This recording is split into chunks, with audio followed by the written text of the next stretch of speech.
Friends, our scripture for this morning comes from the book of Deuteronomy, chapter 6, verses 6 through 8 and verse 12. Keep these words that I am commanding you today in your heart. Recite them to your children and talk about them when you are at home and when you are away, when you lie down and when you rise. Bind them as a sign on your hand. Fix them as an emblem on your forehead. Write them down on the doorposts of your house and on your gates. And verse 12 says, take care that you do not forget the Lord who brought you out of the land of Egypt, out of the house of slavery.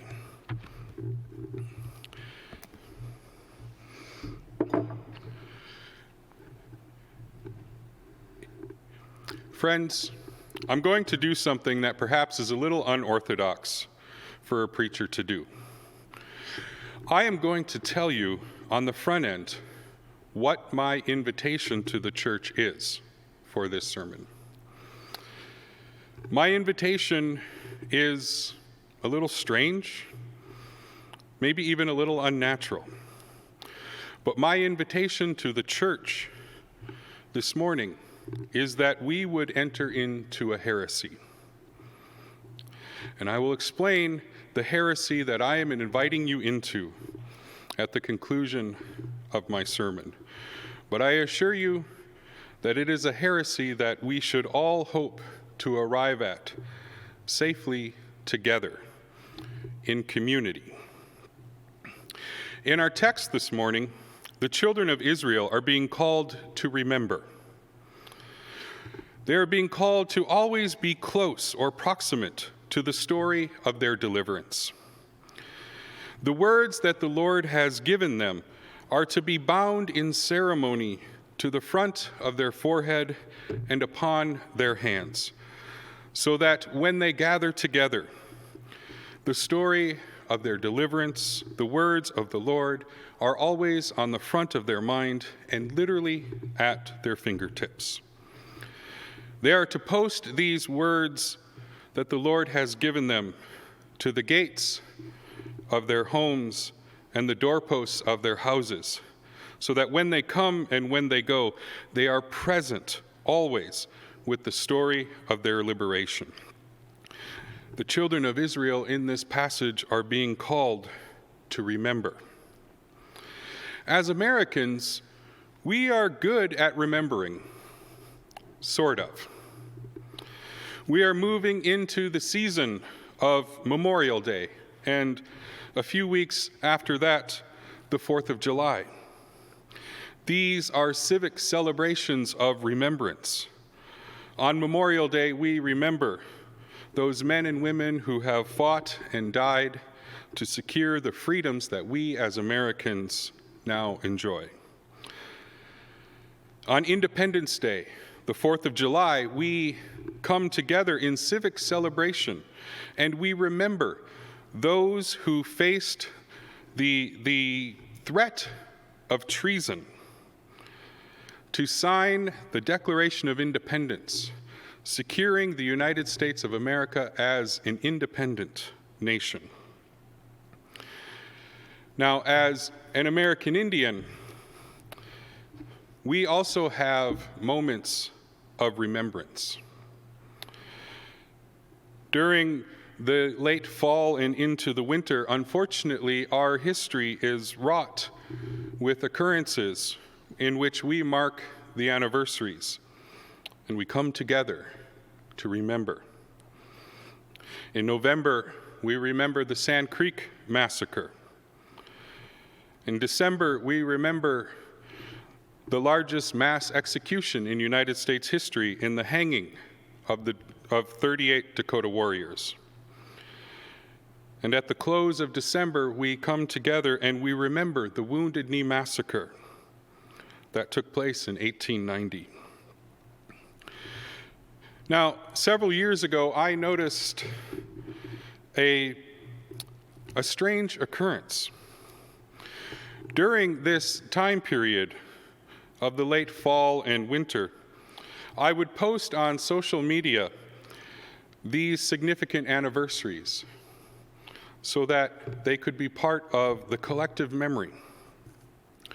And as a response to my posting on social media, the events of the hanging of the 38 Dakota or the Wounded Knee Massacre, very often I would receive responses that would implore me to get over it or to move on, to not hang on to these difficult memories.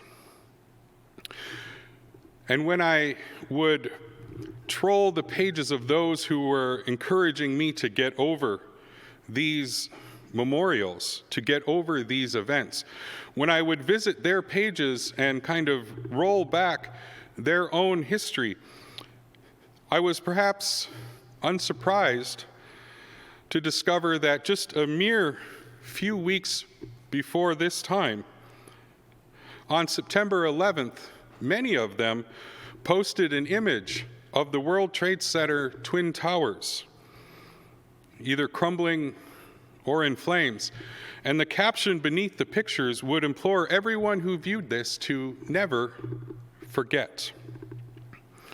Why this disconnect? Why this inconsistency? That on September 11th, we are encouraged to never forget, but on December 26th, we are encouraged to get over it, move on. You see, we love to remember those events in which we are innocent or heroic, but we just as soon forget those events in which we are complicit or guilty, those events that tarnish our good reputation. Over the last several weeks, I have had the honor of taking part of a book study with several members from Plymouth Congregational Church, in which we studied a book on the history of the city of Minneapolis. And through studying this book, many events were brought back into communal memory, events that, were it not for significant research, could very easily slip into the realm of forgetfulness.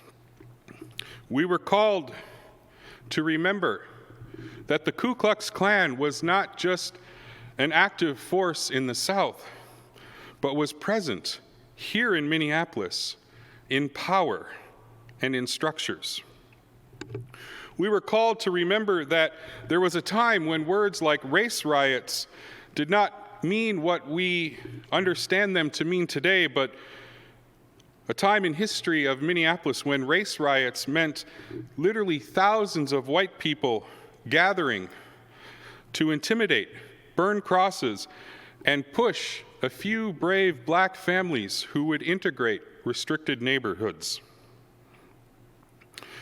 We were called to remember how Minneapolis was founded through a land grab system that involved broken treaties and unscrupulous land theft of the indigenous inhabitants.